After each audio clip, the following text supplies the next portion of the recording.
Shalom, salam sejahtera dalam kasih Tuhan Yesus Kristus kepada kita sekalian yang ada di sini dan kepada Bapak, Ibu, dan saudara sekalian yang ada dimanapun kita berada.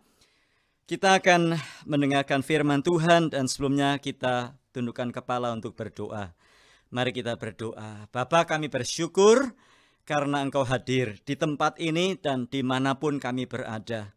Dan kehadiran-Mu adalah kehadiran yang luar biasa, kehadiran yang menjamah kami, kehadiran yang memperbaharui kami, kehadiran yang menyadarkan kami, kehadiran yang menghibur, menguatkan, menegur, menolong kami.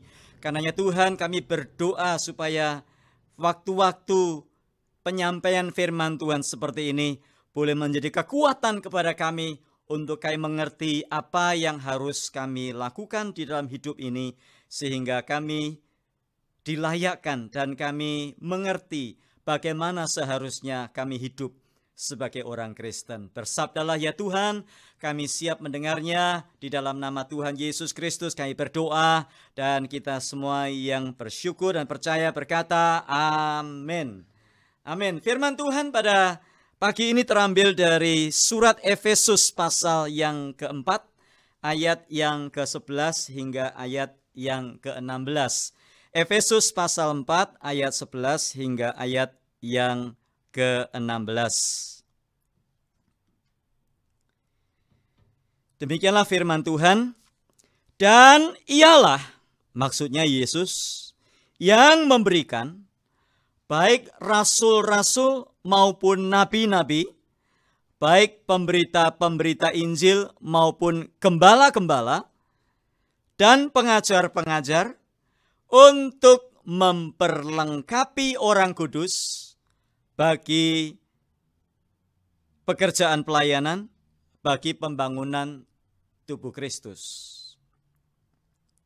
Ayat 13, sampai kita semua telah mencapai kesatuan iman dan pengetahuan yang benar tentang anak Allah, kedewasaan penuh, dan tingkat pertumbuhan yang sesuai dengan kepenuhan Kristus.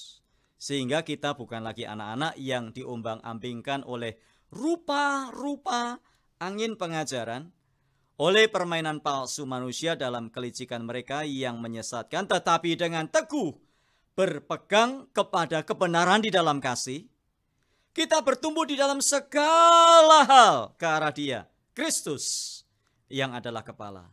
Daripadanya lah seluruh tubuh yang rapi tersusun dan diikat menjadi satu oleh pelayanan semua bagiannya, sesuai dengan kadar pekerjaan tiap-tiap anggota, menerima pertumbuhannya dan membangun dirinya dalam kasih.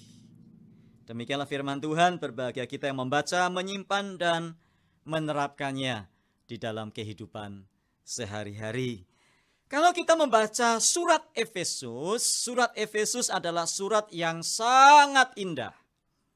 Biasanya surat yang ditulis oleh Rasul Paulus ditujukan kepada jemaat, biasanya ada pujian, tapi juga ada teguran, ada pengajaran. Tapi kalau kita membaca surat Efesus ini, nadanya berbeda. Karena surat Efesus ini isinya murni pengajaran dari awal sampai akhir. Dan apa sih sebetulnya isi, inti utama dari surat Efesus itu apa? Ada seorang ahli Alkitab, atau boleh dinamakan seorang komentator atau seorang penafsir Alkitab, yang mengarang satu buku khusus tentang surat Efesus ini, dan judulnya adalah Kaya di dalam Kristus. Wah, saya membaca tertarik sekali. Dan isinya sangat luar biasa, karena buku itu membahas betapa kayanya Anda dan saya, orang-orang Kristen, orang-orang yang sudah dipilih oleh Tuhan, orang-orang yang percaya kepada Kristus. Dimulai dengan Efesus pasal 1, dibahas tentang betapa Anda dan saya sudah dikaruniakan segala berkat rohani di dalam sorga. Boleh dibaca Efesus pasal Yang pertama ayat yang ketiga sampai 14, 15, 16, 17. Kita sudah dipilih, kita ditebus, kita dimateraikan, kita mendapatkan jaminan pasti, kita ditentukan, kita diangkat sebagai anak, luar biasa. Bukankah itu kekayaan yang sangat istimewa yang Tuhan berikan kepada kita? Kemudian dilanjutkan di pasal-pasal selanjutnya, dibahas bagaimana kamu yang dahulu jauh sudah menjadi dekat. Dekat kepada Tuhan Allah oleh karya penebusan Kristus, tapi juga dekat satu dengan yang lainnya. Antara orang Yahudi dan orang non-Yahudi didekatkan oleh karya penebusan Kristus, karya pendamaian Kristus.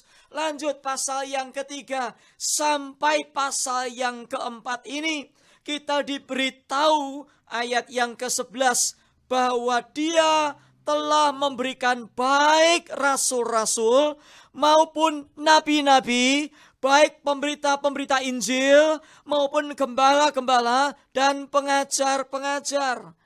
Nah, banyak orang atau banyak pendeta menyampaikan bagian ini dan fokusnya saya bilang agak menyimpang. Karena fokusnya biasanya kalau sampai Efesus pasal 4 ayat 11 mengarah kepada 5 jawatan di dalam gereja. Ada rasul, nabi, gembala, pengajar, penginjil. Pertanyaan saya, kalau itu yang menjadi fokus, kalau salah satu tidak ada di dalam gereja bagaimana? Apakah harus diada-adakan? Sebetulnya kalau kita membaca Efesus pasal 4 ayat 11, ayat ini tidak berdiri sendiri Bapak Ibu. Efesus pasal 4 harus dibaca dalam satu kesatuan sesuai dengan konteksnya, yaitu Efesus pasal 4 ayat 1 sampai Efesus pasal 4 ayat yang terakhir, dan istimewanya Efesus pasal 4 ayat 11 sampai 16. Sebab kalau ayat 11 ini kita keluarkan dari konteksnya, maka pemahaman kita akan sempit sekali dan kita hanya akan membahas tentang 5 jawatan. Terlebih lagi waktu kita membaca di dalam Efesus pasal 4 ayat 11 dikatakan, dan ialah yang memberikan. Kata memberikan bentuknya bukan present tense, bentuknya bukan bentuk hari ini, berkesinambungan, tapi bentuknya adalah bentuk aorist, bentuknya adalah bentuk lampau. Tuhan Yesus sudah memberikan para rasul, para nabi, para gembala, para penginjil, para pengajar untuk memperlengkapi orang percaya bagi pembangunan tubuh Kristus. Nah, kalau itu sebabnya, kalau ayat ini dikeluarkan dari konteksnya, maka hari ini kita menemui orang-orang yang tidak cukup disebut atau dipanggil sebagai pastor, dipanggil sebagai pendeta atau gembala. Supaya lebih keren, maka orang ini menyebut dirinya apostle, rasul.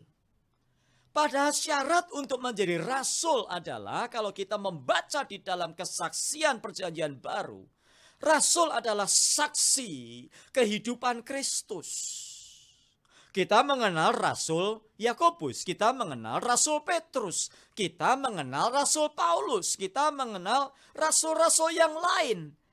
Tapi ayat ini jelas berkata kepada kita, Tuhanlah yang sudah memberikan para rasul, para nabi, para gembala, para pengajar, para penginjil. Tuhan sudah. Ayat ini bukan sedang fokus kepada 5 jawatan di dalam gereja, 5 posisi di dalam gereja, tetapi ayat ini berbicara khususnya lebih jauh lagi untuk apa? Ada banyak orang membaca ayat 11 tapi lupa meneruskan dengan ayat yang ke-12. Dan kalau kita membaca terus sampai ayat yang ke-14, kita tahu bahwa tujuan semuanya itu adalah supaya Anda dan saya bertumbuh di dalam segala hal ke arah Kristus. Ayat 15. Tetapi dengan teguh berpegang kepada kebenaran di dalam kasih, kita bertumbuh di dalam segala hal ke arah Dia Kristus yang adalah kepala.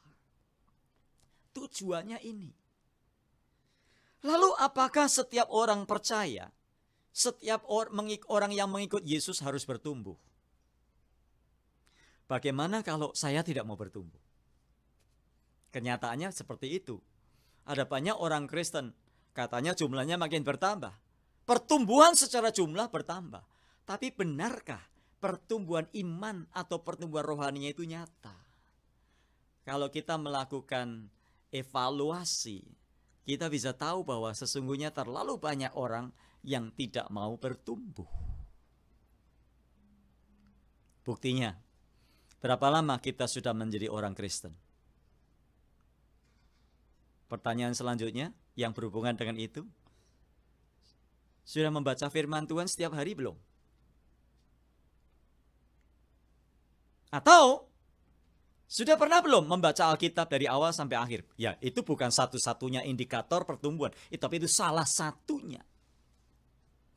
Sudah bertumbuh di dalam pengenalan akan Kristus belum? Banyak orang masih acuh tak acuh terhadap firman Tuhan. Banyak orang masih belum mengerti tentang siapa Allah itu sesungguhnya. Itu sebabnya hari-hari ini ribut di YouTube. Ya. Tentang Allah Tritunggal. Katanya, apa itu Tritunggal? Tritunggal nggak ada di Alkitab. Ya. Keesaan Allah. Oneness of God. Doctrine oneness of God katanya begitu. Nah itu kan terjadi karena orang tidak mau bertumbuh di dalam Tuhan. Allah itu ya Bapa, Bapa itu ya Yesus, Yesus itu ya Roh Kudus. Ya, ini kan orang yang nggak tahu. Allah itu satu. Memang kita tidak menyembah Allah yang tiga, kita menyembah Allah yang satu. Nah inilah akibat orang-orang yang tidak mau bertumbuh. Ada ajaran apa sedikit bingung. Ada ajaran apa sedikit bingung. YouTube bilang apa bingung. Sekarang ini pendetanya sudah ganti, namanya pendeta Reverend YouTube semua. Karena orang ikut YouTube. Aneh saya. Ada lagi pengajaran dari Indonesia ini lagi rame ini. Katanya yang namanya Tuhan, Allah itu gelar. Sebetulnya yang namanya adalah Yesus. Siapa Bapak itu? Bapak itu cuman kiasannya Yesus. Siapa Roh Kudus? Roh Kudus itu kiasannya Yesus. Nah kalau begitu Yesus berdoa di Taman Getsemani, Yesus berdoa sama siapa? Berdoa sama kiasannya. Yesus berkhotbah Matius 28, 19, 20. Karena itu pergilah, jadikanlah sekalian bangsa muridku, baptislah mereka dalam nama Bapa dan Anak dan Roh Kudus. Yesus sedang menyebut siapa? Apakah Yesus berkata, baptislah mereka dalam namaku, dan dalam nama kiasanku, dan dalam nama kiasanku? Begitu. Aneh Bapak Ibu. Tapi ini yang terjadi. Umat bingung. Kenapa? Karena tidak bertumbuh di dalam pengenalan akan Kristus. Sebetulnya hal seperti itu tidak lagi perlu diperdebatkan. Hal itu adalah kata Melanchthon, teolog abad lalu, berkata bahwa doktrin tentang Trinitas bukan untuk waktunya diperdebatkan, tapi untuk disembah Yesus Tuhan Allah dalam keberadaannya sebagai manusia, baik Bapa, Anak, Roh Kudus, dia layak disembah. Sudah belum? Kalau saya nggak mau bertumbuh bagaimana? Lalu kenapa sih harus bertumbuh? Emangnya kenapa? Pokoknya sudah jadi anggota gereja kan selesai kan? Tidak peduli Anda beribadah anggota gereja mana. Pertanyaannya sudah bertumbuh belum? Ada orang bangga, saya ini anggota Saddleback Church. Tuhan nggak tanya nanti, kamu anggota gereja mana? Maranatha, ya Maranatha. Yang datang cuma dikit, makanannya cuma berapa porsi. Saya anggota gereja ini nih yang besar. Bukan itu yang terpenting. Ada banyak orang terlalu mementingkan merek gereja, bangunan gereja, jumlah yang hadir, siapa pendetanya. Kalau pendetanya top, wah, ini dia ini. Tapi kalau pendetanya nggak terlalu terkenal, sebodoh amat. Ada orang mau ikut pemuritan. Mau ikut nggak mau pemuritan sama Pak Yonas? Siapa namanya? Yonas. Di YouTube ada nggak? Terus tanya lagi, subscribernya berapa? Followernya berapa? Saya bilang udah nggak usah dah. Kamu ikut Tukul Arwana aja sana, followernya banyak banget. Ya, kamu ikut Tukul Arwana aja, followernya banyak banget. Atau ikut Atta Halilintar, atau ikut Deddy Corbuzier. Subscribernya banyak banget. Kamu mau dengar firman, mau bertumbuh, atau mau dihiburkan? Inilah yang ternyata terjadi. Kalau saya nggak mau bertumbuh, mau apa? Lalu apa sih gunanya? Kenapa saya harus bertumbuh? Nah, kita akan belajar 3 hal pada pagi hari ini atau menjelang siang ini. Yang pertama ayat 11 dan 12. Dan ialah yang memberikan baik rasul-rasul maupun nabi-nabi, baik pemberita-pemberita Injil maupun gembala-gembala dan pengajar-pengajar. Lanjutkan ayat 12. Untuk memperlengkapi orang-orang kudus, Anda dan saya, bagi pekerjaan pelayanan, yaitu bagi pembangunan tubuh Kristus. Dia Yesus sudah memberikan para rasul, para nabi, para gembala, para pengajar, para penginjil. Tujuannya supaya mereka semua memperlengkapi orang-orang percaya bagi pekerjaan pelayanan, bagi pembangunan tubuh Kristus. Tujuannya jelas. Untuk memperlengkapi orang-orang kudus. Siapa ini orang-orang kudus? Nah, orang-orang kudus kadang-kadang ada yang salah mengerti. Ya, orang kudus itu ya Santo Thomas, Santo Petrus, ya, Santa Ursula, Santo dan Santa itu orang-orang kudus. Padahal kalau kita membaca pengajaran perjanjian baru, yang dimaksud orang-orang kudus itu adalah Anda dan saya. Karena firman-Nya berkata, 1 Petrus pasal 2 ayat 9, tetapi kamulah bangsa yang terpilih, imamat yang rajani, bangsa yang kudus, umat kepunyaan Allah sendiri. Supaya kamu memberitakan pekerjaan yang besar dari Dia, yang telah memanggil kamu keluar dari kegelapan kepada terangnya yang ajaib. Dari siapa orang-orang kudus? Bukan para santa dan para santo itu. Anda dan saya, siapapun kita yang menyaksikan tayangan ini, Anda yang percaya kepada Yesus, menjadikan Yesus sebagai Tuhan dan Juru Selamat, mengikut Dia, Anda dan saya statusnya sudah berubah. Kita adalah orang-orang kudus. Dan Tuhan sudah memberikan para rasul, nabi, gembala, penginjil, pengajar tadi untuk memperlengkapi. Jadi mereka punya fungsi bukan sendirian, melainkan untuk memperlengkapi kita bagi pembangunan tubuh Kristus. Seringkali orang berdoa, ya Tuhan, berkatilah Bapak Pendeta kami ini Tuhan. Pakai dia dengan luar biasa, supaya dia bisa memenangkan jiwa sebanyak-banyaknya.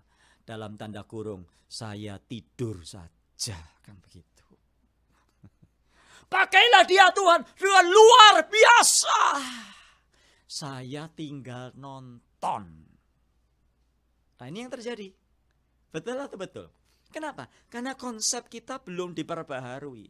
Konsep kita adalah pendeta, pengajar, gembala, penginjil, rasul, nabi melakukan segala-galanya. Pokoknya saya datang ke gereja, duduk, ya, bawa bakmoy, bawa gado-gado, bawa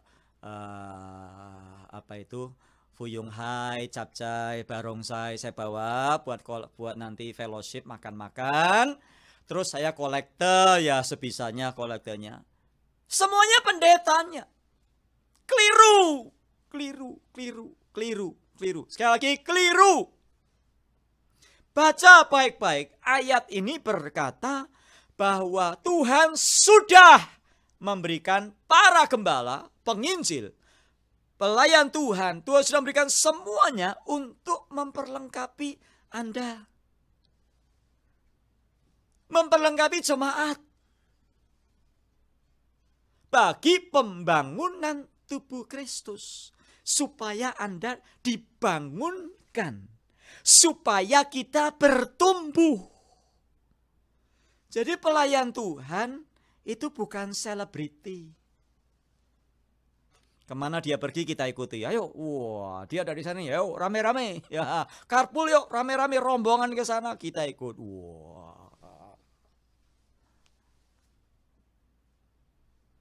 Terlalu banyak pendeta jadi selebriti sekarang. Mereka bukan selebriti.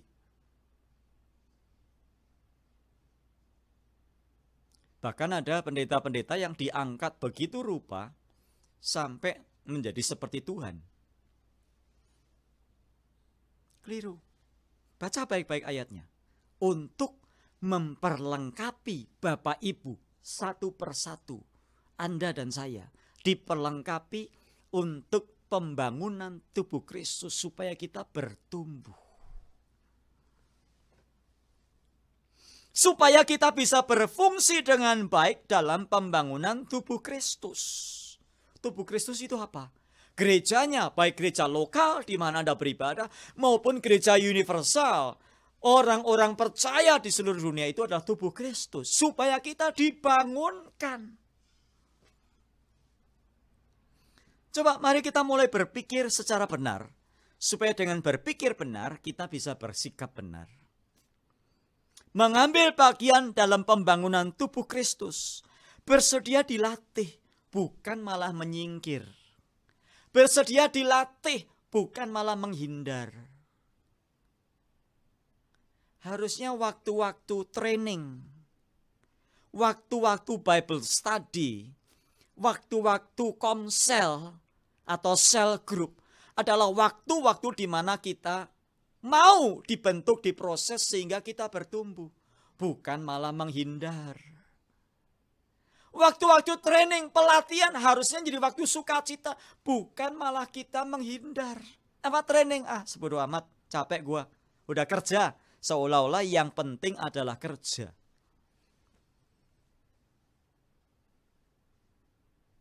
Untuk pelatihan di tempat kerja, kita berani loh meninggalkan rumah 3 hari, 5 hari. Kita berani loh. Bahkan kita bayar pun mau loh. Tapi untuk pelatihan rohani, meninggalkan rumah 3 jam aja bilang gak mau. Seminggu sekali aja bilang gak ada waktu. Untuk berlatih belajar Alkitab, mengerti firman Tuhan, banyak yang menghindar, menjauh, bahkan berpikir yang tidak-tidak. Bahkan sudah dibuat free sekalipun, masih banyak yang tidak peduli. Padahal itu adalah untuk pembangunan tubuh Kristus. Untuk membangun rohani kita. Membangun iman kita.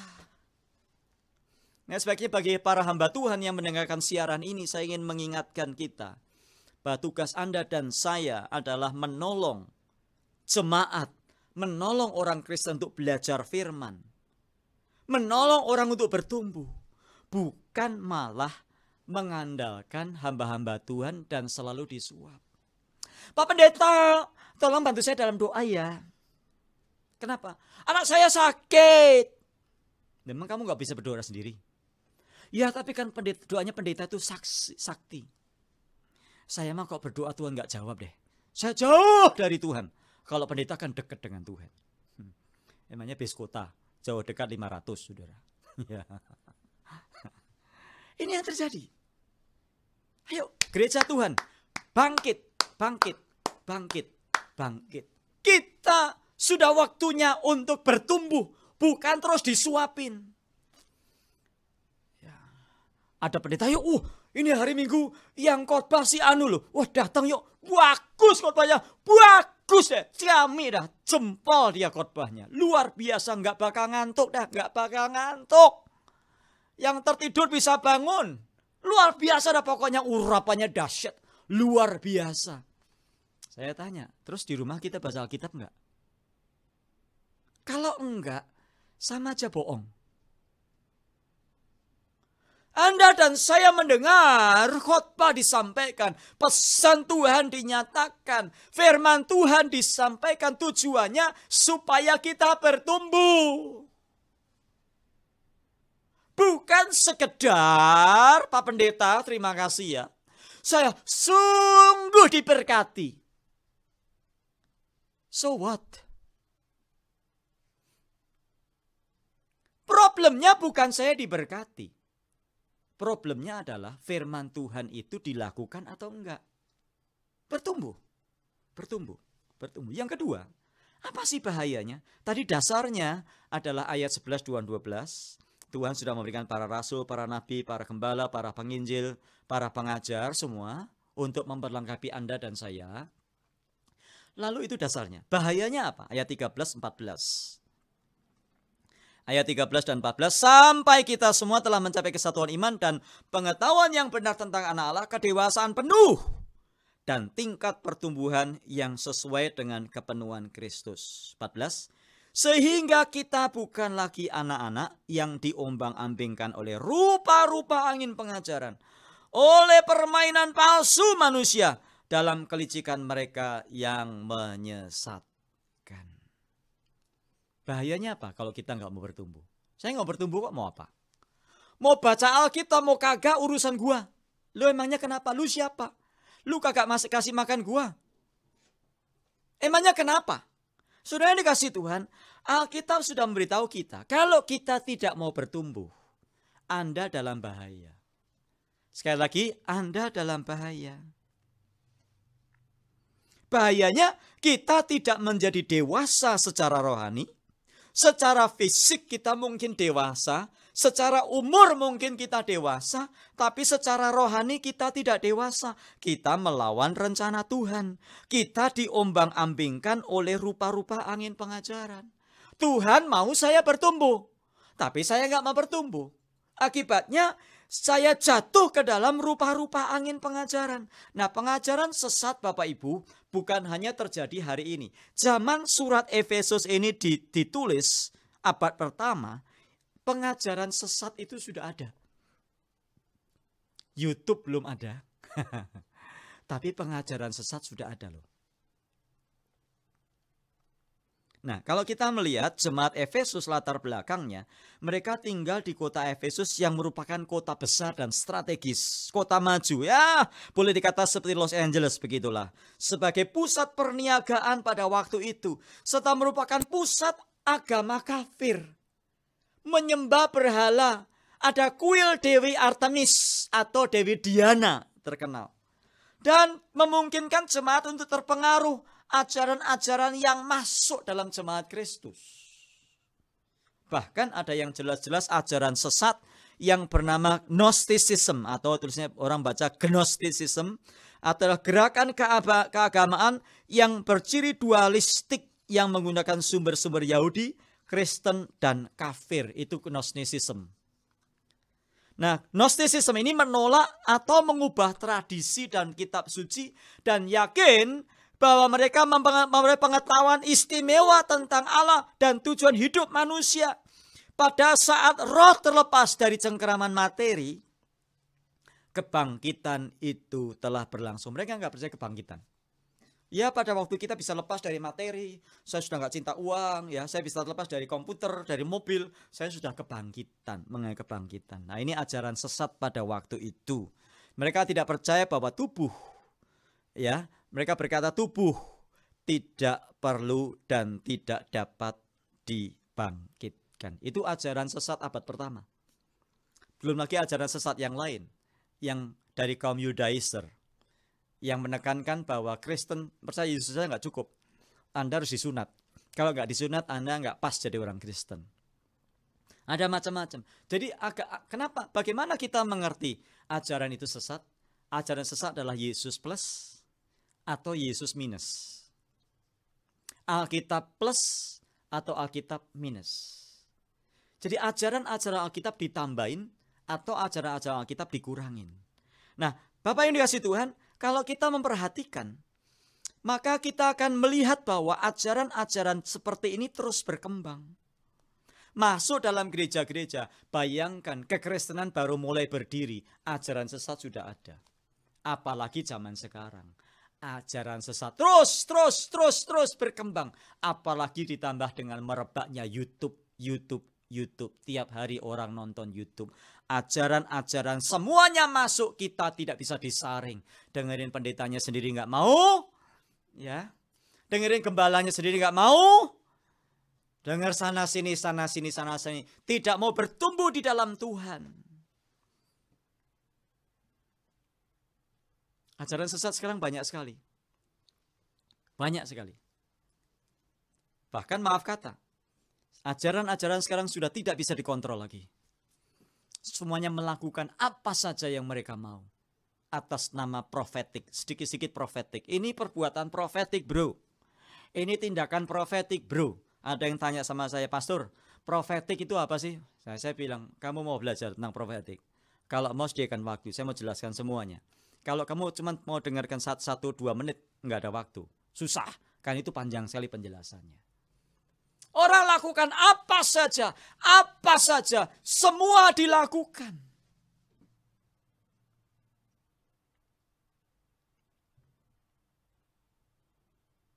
Ajaran tentang Bapa, Anak, Roh Kudus di otak-atik sekarang. Tadi yang saya katakan, Yesus itu Tuhan, Bapa itu kiasannya, Roh Kudus itu kiasannya. Nah, ada yang paling baru lagi. Katanya Yesus tidak akan datang kembali. Baru sudah, saya remolingnya saya kasih. Yesus tidak akan datang kembali. Yang datang kembali itu anak domba. Saya cuma geleng-geleng, ini orang ini bisa membaca Alkitab atau enggak? Yang datang kembali nanti bukan Yesus, tapi anak domba. Yang menghakimi dunia siapa? Bukan Yesus, tapi anak domba. Loh, dibaca yang baik, kaidah penafsiran Alkitab seperti apa, Pak? Bu, dibaca baik-baik. Anak domba itu siapa? Aduh. Ya, tapi orang nggak mau belajar. Nah, orang siapa? Orang-orang yang menjadi korban adalah orang-orang yang tidak mau bertumbuh. Ada lagi sekarang. Di YouTube siaran kalau malam jam 8. Jam 8 waktu Indonesia. Jadi di sini kira-kira jam berapa itu? Jam 6 pagi ya.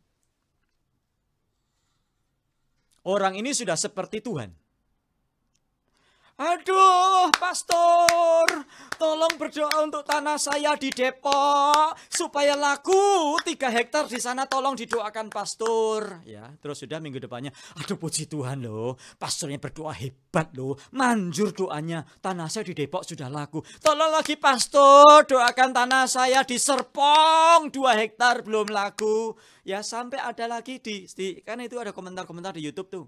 Pastor, tolong suara Tuhan buat saya apa? Terus pendetanya baca, ya Ibu Rini, suara Tuhan untuk Ibu Rini. Sebentar. Oh ya, suara Tuhan untuk Ibu Rini. Ada komentar lagi, tolong dong pastor, buat saya apa dong suara Tuhan. Persis kayak dukun. Loh, ini terjadi. Dan banyak orang mengikutinya. Heran saya. Tapi giliran diajak membahas firman Tuhan, pendalaman Alkitab, Bible study, hilang semua orang. Yang datang cim-cim, ya mbok-mbok, ibu-ibu, ya oma-oma, ya wene, mau belajar firman Tuhan. Ya. Yang masih muda-muda kemana? Nggak mau, ikutnya YouTube. Coba kita periksa. Sudah bertumbuh belum kira-kira kita ini? Kalau kita tidak bertumbuh, maka kita akan mudah sekali mengikuti ajaran-ajaran yang sesat seperti itu. Ketaatan kita sudah bertumbuh belum? Coba adakan assessment, personal assessment. Coba sudah bertumbuh belum? Ketaatannya sudah bertumbuh belum? Pengenalan akan Kristus sudah bertumbuh belum? Penyangkalan dirinya sudah bertumbuh belum? Doa sudah bertumbuh belum? Pengorbanan, pemberian untuk Tuhan sudah bertumbuh belum? Kasihnya sudah bertumbuh belum? Pengetahuan firman sudah bertumbuh belum? Ada orang dari dulu sekarang sampai selama-lamanya buka Alkitab nggak bisa. Kitab-kitab di Alkitab sudah dihafal belum? Ini Bible study udah berhenti nih berbulan-bulan. Masih hafal nggak? Kejadian, Keluaran, Imamat, Bilangan, Ulangan, Yosua, Hakim, Rut dan Samuel, Raja-raja dan Tawarikh. Itu aja lupa-lupa, saudara. Kitab-kitab di dalam Alkitab aja nggak ingat. Bagaimana kita tahu isinya? Hafal nggak? Perjanjian baru.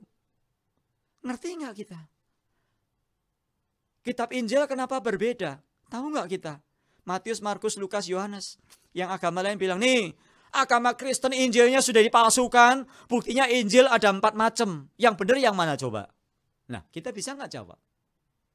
Banyak orang nggak mau belajar, nggak mau bertumbuh. Udahlah yang belajar pendeta aja lah. Saya mau cari kerja, cari duit aja. Ya pagi siang malam cari duit, double job, triple job. Ya terus. Anda dalam bahaya. Yang ketiga, dasarnya sudah, bahayanya sudah. Yang ketiga, hasilnya apa? Ayat 15-16. Tetapi dengan teguh berpegang kepada kebenaran di dalam kasih, kita bertumbuh di dalam segala hal ke arah Dia, Kristus yang adalah kepala. Dari padahal seluruh tubuh yang rapi tersusun dan diikat menjadi satu oleh pelayanan semua bagiannya, sesuai dengan kadar pekerjaan tiap-tiap anggota, menerima pertumbuhannya dan membangun dirinya dalam kasih. Aduh, ini ayat susah dimengerti Bapak Ibu. Saya baca juga bolak-balik. Nggak ngerti ini ayat susah. Nah, menurut kaidah penafsiran Alkitab, kalau Bapak Ibu baca nggak ngerti, jangan berhenti. Dibaca diulang-ulang, masih juga nggak ngerti. Bapak Ibu lihat lihat terjemahan-terjemahan lain. Misalnya nih, terjemahan bahasa Indonesia nggak paham nih, baca terjemahan lama. Baca terjemahan yang lebih lama lagi. Baca terjemahan bahasa Indonesia sehari-hari. Baca terjemahan bahasa Inggris. Saya dapat terjemahan bagus dari Alkitab The Message.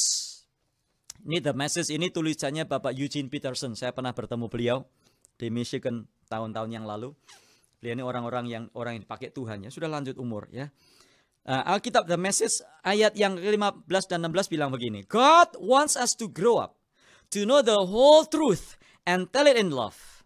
Like Christ in everything, we take our lead from Christ, who is the source of everything we do. He keeps us in step with each other. His very breath and blood flow through us, nourishing us so that we will grow up healthy in God, robust in love. Apa yang saya dapatkan dari bagian ini? Hasilnya adalah, Alkitab jelas berkata, God wants us to grow up. Allah ingin kita bertumbuh. Lalu kalau kita bertumbuh hasilnya apa? Nah, kalimat ini sesuai dengan pernyataan Tuhan Yesus dalam Yohanes pasal 15 ayat 8. Dalam hal inilah Bapakku dipermuliakan, yaitu jikalau kamu berbuah banyak, jikalau kamu bertumbuh dan berbuah banyak, sebab dengan demikian kamu adalah murid-muridku. Kalau saya nggak bertumbuh gimana? Ya, Anda melawan Tuhan. Sebab pertumbuhan menghasilkan kemuliaan bagi Tuhan. Jikalau Anda dan saya bertumbuh, itulah kita memuliakan Tuhan. Menurut Yohanes 15 ayat 8. Jadi memuliakan Tuhan bukan lompat-lompat di gereja. Ya, haleluya. Ya, come on bro. Ya, 1, 2, 3, 4. Ya nggak apa-apa sih nyanyi gitu, nggak apa-apa. Tapi jangan memperkecil bahwa dengan itulah Anda memuliakan Tuhan. Bukan. Dalam hal inilah Bapakku dipermuliakan, jikalau kamu berbuah banyak. Jadi kita memuliakan Tuhan pada waktu kita bertumbuh di dalam segala hal ke arah Dia. Itu sebabnya jangan berhenti bertumbuh. Jangan berhenti bertumbuh. Ayo. Jangan berhenti bertumbuh. Sebab dengan kita bertumbuh, kita memuliakan Tuhan. Dengan kita bertumbuh, kita yakin bahwa kita adalah murid-muridnya. Pertumbuhan rohani kita akan menolong kita untuk memiliki kehidupan yang kuat. Sebaliknya, orang-orang yang tidak pernah mau bertumbuh dalam segala hal akan menjadi lemah seiring dengan bertambah beratnya kehidupan. Dan dia adalah dalam bahaya kepleset.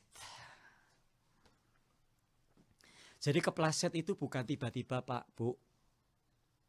Aduh, dia ninggalkan Tuhan Yesus, tapi tiba-tiba loh. Soalnya dia tiba-tiba ketemu sama cowok ganteng yang gak kenal Tuhan Yesus, makanya dia ikut dia. Nggak ada yang namanya tiba-tiba. Itu adalah akumulasi. Anda yang tidak bertumbuh, kita malas bertumbuh. Sehingga pada waktu ada godaan sedikit, kita terjatuh, kita terpengaruh, dan kita kepleset. Itu sebabnya, apabila kita perhatikan ayat-ayat konteksnya lebih lanjut, ayat-ayat selanjutnya memberikan kepada kita perintah-perintah yang hanya mungkin dilakukan oleh orang-orang yang bertumbuh dalam Kristus. Coba nanti baca ayat 17, 18, 19, 20, 21. Ya, waktunya terbatas. Kalau kita tidak dewasa, sulit kita melakukan firman. Kita mau bertumbuh di dalam pengorbanan. Kita mau bertumbuh dalam pemberian untuk Tuhan. Kalau kita nggak dewasa, sulit. Ngomel ya betul, saudara. Ya duit lagi.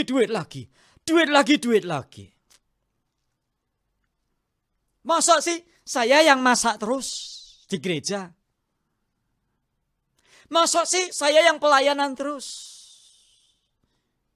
Ini mana ini? Kok tidak ada yang melayani? Kok hanya 1-2 orang terus yang melayani? Yang lain di mana? Udah capek?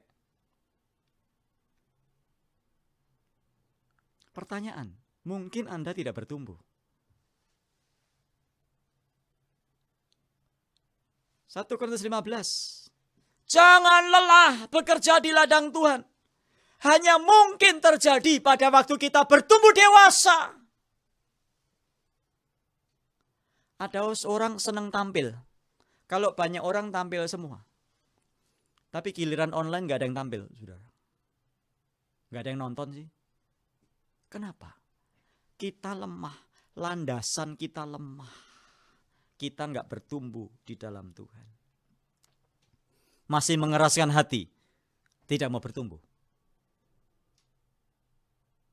Jangan, saudara. Masih merasa sudah tahu semuanya. Nggak mau belajar. Ada apa-apa, ya ignore. Ada apa-apa, ignore. Masa bodoh lah, sebodoh amat. Mau ada pengajaran, belajar apa-apa, masa bodoh. Pelatihan apa, masa bodoh. Jangan, saudara. Jangan. Anda dalam bahaya. Masih mau menghalangi orang lain untuk bertumbuh. Jangan ya, kamu jangan ikut-ikut nanti kamu dimintain duit loh kalau ikut ini ikut itu. Ya, jangan.